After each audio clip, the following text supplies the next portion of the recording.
Hi, I'm Nick Baller with NNB Sports here, and we have a couple questions dealing with fantasy football. Correct. So the first question is from Alex. He's having trouble with his flex options, and I'm going to tell you to go pick up Rashad Matthews from Tennessee Titans. He's a big guy. We saw that Tennessee is actually going to they're getting bigger this year. They got Andre Johnson, Derrick Henry, DeMarco Murray. This past game he held in 3 catches for 70 yards, and he's just a touchdown machine. He's a huge guy in the red zone. I'd go pick up Rashad Matthews if you need a flex. And another one I'd look for is Jermaine Curley from San Francisco, the number one guy right now in San Francisco. Colin Kaepernick now getting a week to practice with the ones. I feel like if you pick up one of those two, they could definitely put up some big numbers for you. Yeah, and my flex option, if you can pick him up, he might be taking your league, but you could probably get him in a trade, is Tyler Lockett. He's had a knee injury from week 1 to 6. You haven't seen full Tyler Had a Lockett. torn PCL. Yeah, the guy's incredible. He's got tremendous upside throughout the season. He's finally healthy. He's going to have a big week this week. Right.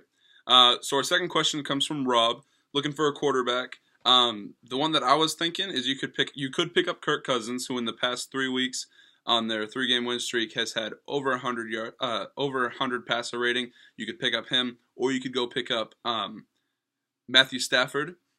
He's putting up numbers just like Matt Stafford does. He's not turning the ball over like he usually does, so that's good to see that that's happening. And Marvin Jones is going off. So I mean, I'd pick up Matthew Stafford if I had a choice. So yeah, definitely.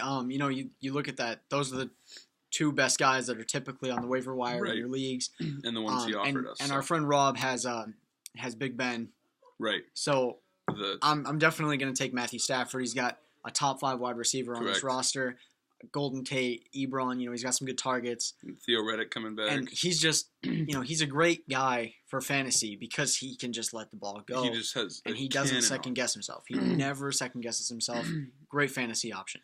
Correct. And then our third and final question is from Cody, asking, does he start Aaron Rodgers or does he start Andy Dalton?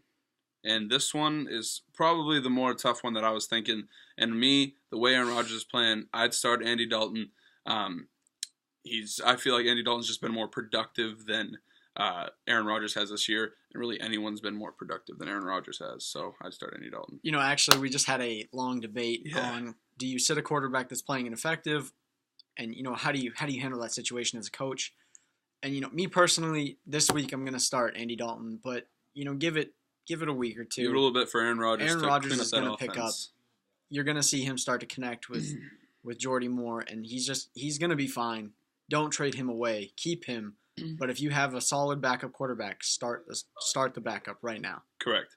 All right, so that's all the questions we have this week. If you have any fantasy questions, make sure you get a hold of Nick or I, and we will definitely answer them. We'll give you the best options that you have on your waiver wire. And if you have any trades you need to have get made, so just let us know. Yeah, leave your questions in the comment section if you don't know how to get a hold of us. That's the best way to contact us. And thank you for tuning in this week.